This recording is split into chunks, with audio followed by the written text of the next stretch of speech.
So as a woman throughout my career, I've had to elbow my way into rooms, right, where maybe my voice is not as welcome. I think inclusion means all of us, right? Right. All of us being able to thrive.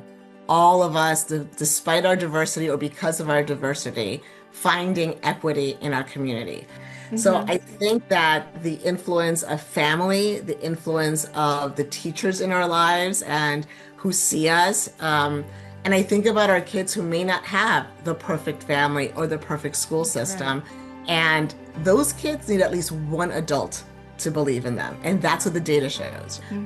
And if we stop dividing people up by what they look like, what language they speak, and really start looking at people like, how do you want to make the city better, right? Whether you've been here for 30 years, three generations, or whether you came yesterday. Um, I think that starts to break down some of those stereotypes that we keep in mind about all the cultural conversations that are currently happening. So thank you. And thank you Of again course. for joining today to talk with me. I'm so looking forward to it. And I've admired your work and the work of United Way that you all do, and especially in New York. I think that it is, I'm from New York originally, Oh, good. but in Where Chicago from? Where now. part of New York were you from? Oh, well, more upstate for the longer part of it. Got it. But then I have so many friends on the Upper East Side, which is great. And I was, just there yesterday for some meetings at the UN, and it was just, I Nice. mean, it's just a great city. And but Yes, like I all think so. cities, like all cities, a lot of work to do. Yeah. Um, I feel like, but since you've taken over, I've been reading some of the different statistics about how many millions of pounds of food have been given and backpacks and books and all of this fantastic work and for victims of abuse and safety, and those are two that are particularly close to my heart. And so it's just, since you've joined, I've just been seeing this uptick in Oh, in thank everything you. in United Way. We're we're all working very hard, and luckily we have a team that loves the city and wants to see it succeed. And we have corporate partners that take their citizenship of being in the city seriously. So Hmm. we have a lot of really wonderful supporters that make a lot of that work possible. But I feel like, you've really, your career has been at this intersection of public service and community impact.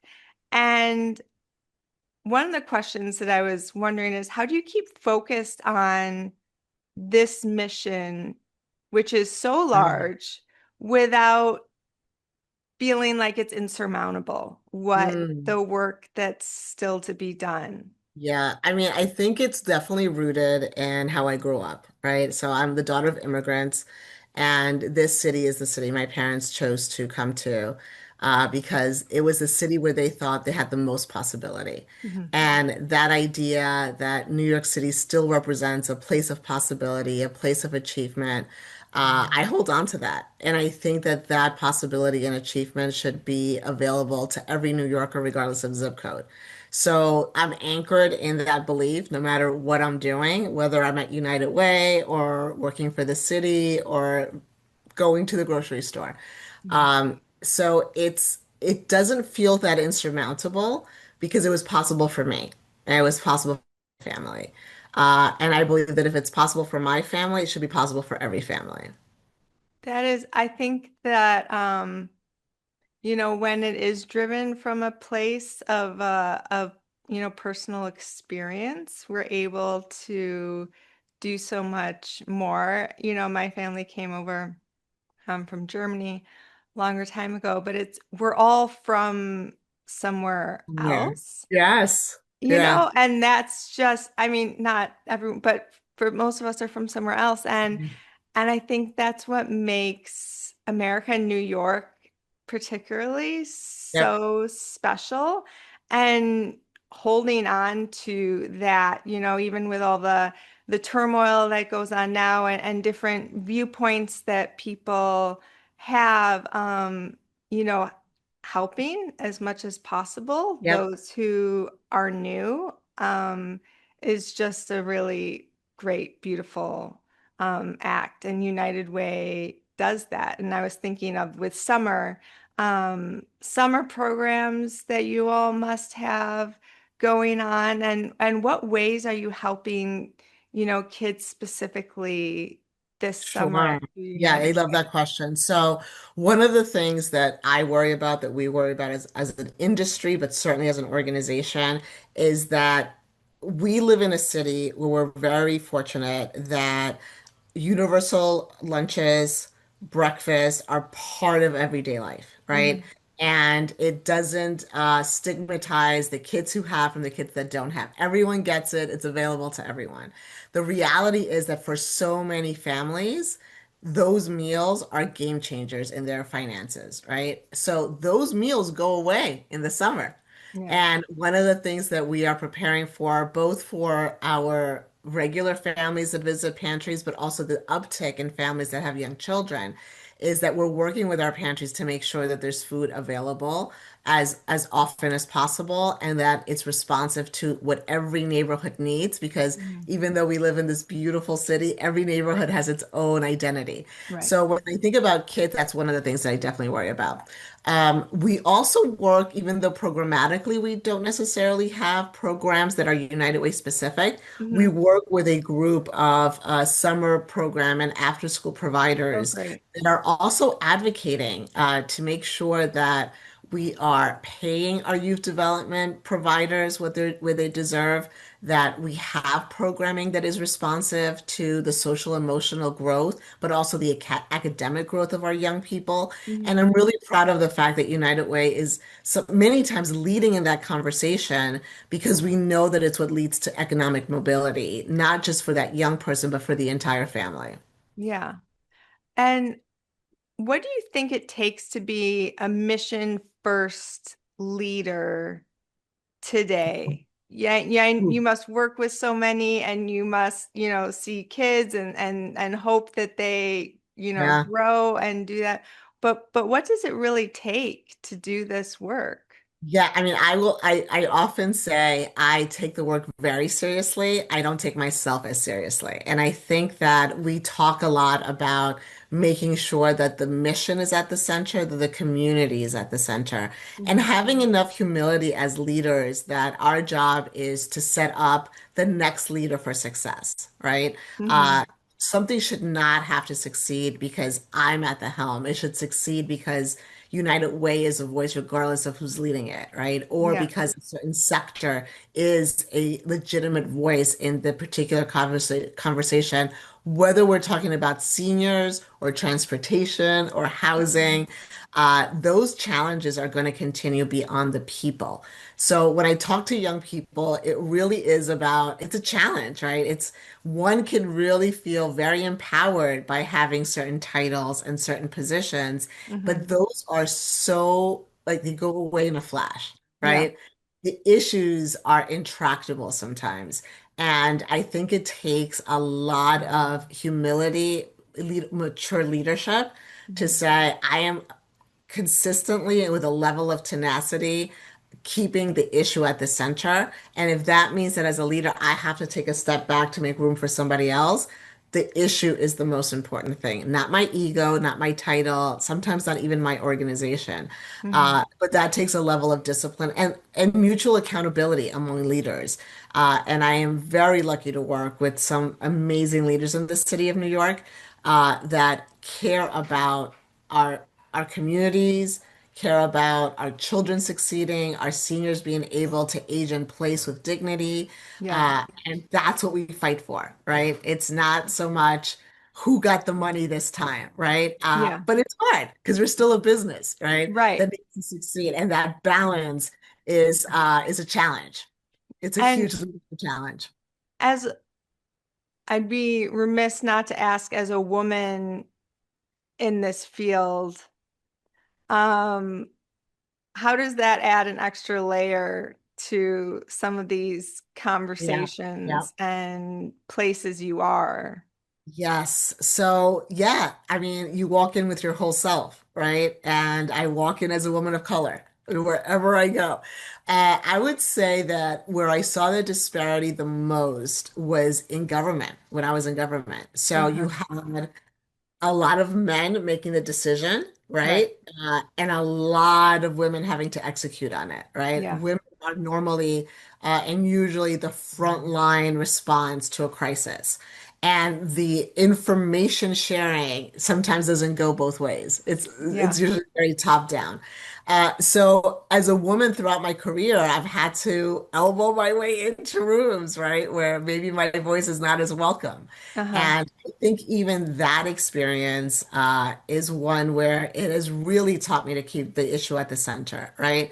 If I worry about how I'm going to be perceived as a woman, if I worry about how I'm going to be perceived as a woman of color, as someone who's the daughter of immigrant parents, as someone who grew up in Queens, right? I'm Right. going to get so overwhelmed with all of the ways that I can be perceived. I kind of suspend all of that and really, really focus on what is the goal? What is going to add equity to the situation? What is going to center community? And I'm just a vehicle for that message, right? And sometimes I feel very strongly about it, and sometimes I'm carrying somebody else's message. But it's really showing up with my lived experience, but also understanding that despite the fact that maybe my gender may get in the way of other people, it cannot get in the way for me. I don't have that luxury. I have to power through. And you think that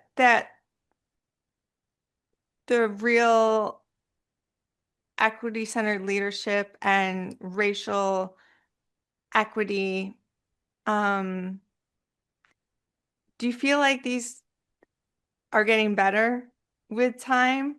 Or do you That's think I hate it's a difficult question maybe in 2025 to ask, Mhm. compared to maybe even a few years ago. Um, Yeah, but I think I know what you're getting at. So, I mean, we do live in a world where DE and I are under attack, right? And diversity, equity, and inclusion are under attack. If we take those words really seriously, I think inclusion means all of us, right? right. All of us being able to thrive. All of us, despite our diversity or because of our diversity, finding equity in our community. And United Way, because of my career, I think I'm proud to say that we're also very data driven, right? So if we care about hunger insecurity or food insecurity, if we care about chronic health conditions, if we care about all of the things that keep people from thriving economically, the data does tell the story, right? Hmm. And in New York City, unfortunately, the folks that are not able to thrive are Black and brown still, right? Right. It may be very different in another community. I also work with United Ways across the state, Hmm. and the upstate is a lot of white folks who are not thriving. Right. I think for us as leaders, our responsibility is to ensure that we're creating systems where everyone can thrive, and the strategies to connecting to community may be driven about by what they look like, right? Hmm. But it doesn't take away from the idea that we want, at least in the state of New York and in the city of New York, Right. every New Yorker thriving, right? So is it getting better? The data shows that it's not, right? The data does show that we need strategies that are particular to specific communities, Hmm. but that the goal is still the same. Who who taught you how to lead, if I can Ah, ask? Like what yeah. from like normally we have memories from our childhood or people from our childhood, Yes. that when we're lucky have have helped foster these things in Yep. us. Yep. But what was it for you? Who were these people for you? I mean, I was incredibly lucky to be surrounded by people who believed in me before I even believed in myself, right? And who saw something in me before I even saw it in myself. And I have to go to my grandparents. My grandmother was the consummate hustler. right? And she was going to get our family ahead. She came to this country because she wanted to pay for medical school for her son. That was the impetus for coming. And Hmm. then my parents kind of followed. And I remember there's actual pictures of this. My grandfather, her husband, would give me a tiny briefcase to walk up and down the block, right? And he's Oh, like, I when you love go that. to work, this is what it's going to feel like, right? Yeah. So from a really early age, and I don't even remember what those conversations could have possibly been like, right? But from a really early age, I think the privilege and the responsibility of the reason we came here, right, is for your success. So Mhm. you've got to succeed. And then I honestly it was my high school speech coach that kind of like crystallized that for me of what that could look like. So Hmm. I think that the influence of family, the influence of the teachers in our lives and who see us, and I think about our kids who may not have the perfect family or the perfect school That's right. system. And those kids need at least one adult to believe in them. And that's what the data shows, right? Hmm. If we can provide our young people with one adult that sees them, they will be successful. So for me, it was those people. It was my grandmother, it was my grandfather. It was watching my parents sacrifice so much to get me through school, through law school. And it was those teachers along the way that said, don't give up. It's not working right now, but this is how you can shift and make it work for yourself. How do you think that we can come together in our communities? I'm to support kids who don't, and Yeah. families who are so stressed and so many things going on that they can't always be that person for their children, and their children don't Yeah. have I mean, that. I think that one of the things that is really frustrating to me is that we look at communities that are struggling only from their deficit, not their strength based, right? Hmm. I mean, you lived in a community, I lived in a community growing up. My parents worked all the time. I would say that I grew up in a low income community. And what no one saw about my community was how the adult on that block took care of the kids, right? How they showed up for us. No one would put that on a chart of, wow, isn't that something we should build on? Hmm. And I think that when I walk into communities, I again try to be incredibly humble and start from a place of strength, right? Who are the grandmas, the aunties in this community, the uncles who have adopted kids informally to make sure they succeed, right? Hmm. Who are those credible messengers in the community? And I think that when you start from that space, it's easier to build on the community strength versus coming in and seeing a community as just their deficits Hmm. and being the answer, right? And being the Hmm. savior of the community. So I think one way for us as leaders to show up is to start from that place of strength and recognizing that communities exist and thrive sometimes because of us in the nonprofit sector, sometimes despite us, right? And bottling up that beauty that every neighborhood, every block has is one way that I think we can elevate how we can be there for kids whose parents are working three jobs, who are in the foster care system, and making sure that those kids succeed. That's, my father always tells these stories of, his father was absent and his mother worked, and he had a twin brother, and he would go to this neighbor's house, and she was Italian, and she'd always have pasta drying, and he'd have a meal there, and he'd know Yeah, that that's where his dinner was coming from, was right. from the neighbor. And I do think that, what you're saying is so right. We sometimes look at, fixing things, which is, instead of really, embracing, like you're saying, the things that are going right, and the people that are holding communities together. Um, I think that, the cultural narrative sometimes gets in the way that we have.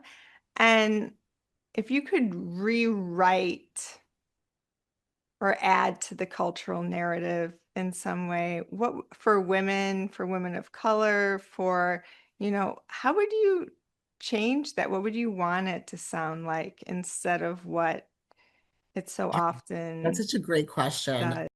does? And I think for certain communities, and by the way, I think that there's an assumption that I may have, for example, grown up in a Latino community, and I didn't, right? Like I didn't grow up in a community that was reflective of my culture, my home culture. I Hmm. grew up in a very diverse, yes, immigrant community, but it was mainly folks from the Black community in New York City, right? Hmm. And I think that my lived experience has been that when you share space, when you share a block, when you share a grocery store, when you share a school with others, everyone wants to make their community better. I have Yeah. not heard of someone who's like, yes, let's burn that down, like in their own community, right? Right. So I think the narrative that I would love to change is that culture is absolutely something that we should be proud of, but it's an enhancement to that interpersonal relationship you have with people that whether they look like you or not, whether they share the same language, and especially in a city so dense like New York, it should be an enhancement to really bringing that relationship together towards the advancement of that block, that neighborhood, that zip code. Hmm. And if we stop dividing people up by what they look like, what language they speak, and really start looking at people like, how do you want to make the city better, right? Whether you've been here for 30 years, three generations, or whether you came yesterday. Um, I think that starts to break down some of those stereotypes that we keep in mind about all the cultural conversations that are currently happening. Yeah. We started this podcast, um, because my daughter is called Bossy, which is, at first I was upset and then I was like, well, wait a minute. This Yeah. is fantastic, right? Because to me, and some of the women I've talked to and talking to you, I see it more as grit and determination. Yep. Um, and how much of that for you has really been the key and like the impetus for Yeah. you? I mean, you did law school, you now are the president and CEO of United Way in New York. How much of that were you able to achieve because of In embodying? Bossy, yeah. Yeah, right, because of being bossy. Exactly. Yeah. I have to say, I mean, I give you so much credit because I think that depending on your generation, being bossy could have been seen as a negative thing, right? Right. And I think for women, there are stereotypes and misconceptions of how we should behave, right? Whether it's at home or in the workplace or just in society. And I mean, I think that my bossiness came from a place of necessity, right? Hmm. So I'm the oldest daughter. My mom did not speak English. I had to go into places and translate for her. I had Hmm. to show up like I knew what I was talking about so that the world made sense for her and that my siblings could also feel protected, right, Yeah. when we interacted with the outside world. So it absolutely came from a place of necessity. But I think that evolved over time. And I think when I hit my teenage years, I shrunk a little bit Yeah. because and I think it happens to so many girls, right? You shrink a little bit because you're like, oh, I don't want to be known as bossy. I Right. want to be known as nice. I want to be known as compliant. I want to. And that evolution as a young person, and your daughter, and I don't know how old your daughter is now, but I'm sure she kind of was like, what do these words mean? And are they Right. bad? Like, what happened? What did I do? Yeah. I have to say, I'm a big believer, especially for women, of single gender school. I went to an all-girls school, right? So the captain of the baseball team and the person who was the debater and the person who won the swimming competition and the artist who put the play on were all women. Yeah. So through those formative years, being able to see that like your gender was not a hindrance, right? But you were really rooted in like what are the talents that you're bringing to a community Yeah. was life-changing for me, right? And that label of bossy became a superpower. right? Yeah. Where it's like, yeah, I actually have opinions and I care about things and I'm okay with letting people know about them and they can do Right. with them what they want, but it's not going to stop me or hinder me from sharing information that I think is important, right? Hmm. Um, so I think we need to just take the narrative back on the Bossy label and make sure that people know it's a superpower for us women. And is that what to the young girls being told that they're too much and who are entering that phase and it does happen I think around your teen years so often that you don't want to be the smart one or the one always raising your hand and all of that. What advice, I mean, now you're the president and CEO, right? Yeah, You're a lawyer, you yeah, have you're doing great things for New York, which is one of arguably the best cities in the world. And I know. it Absolutely. it is. It just is. Everyone knows it. But what advice would you give to a girl now having kind of, made it to say, what advice would you give them? Yeah, so it's funny because after this whole journey, I'm raising three boys, Oh, but I have four nieces, right? okay. And and for the boys, it's I hope that I'm raising them to know that they just should stay open-minded, regardless of where the argument is coming from, right? And Yeah. we'll see. We'll see if I'm successful there. Yeah. But for my nieces, when I look at them, it's first of all, stop putting so much pressure on yourself. Like really live a life of joy, right? While Yeah. you can, and be authentic to who you are.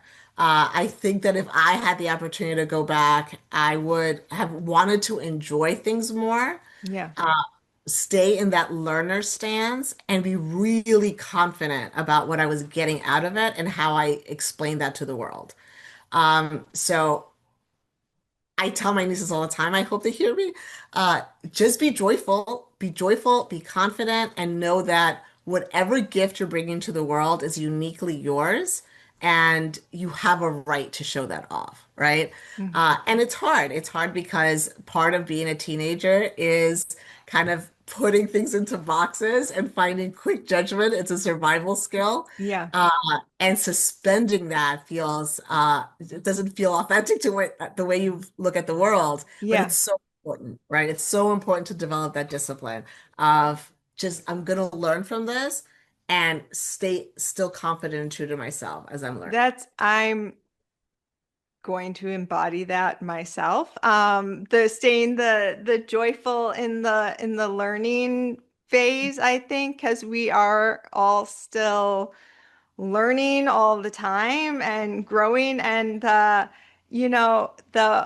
open-mindedness too that you're talking to your sons about and I think with my daughter's 9 and I know it's like precious, a lot of skincare. Yeah,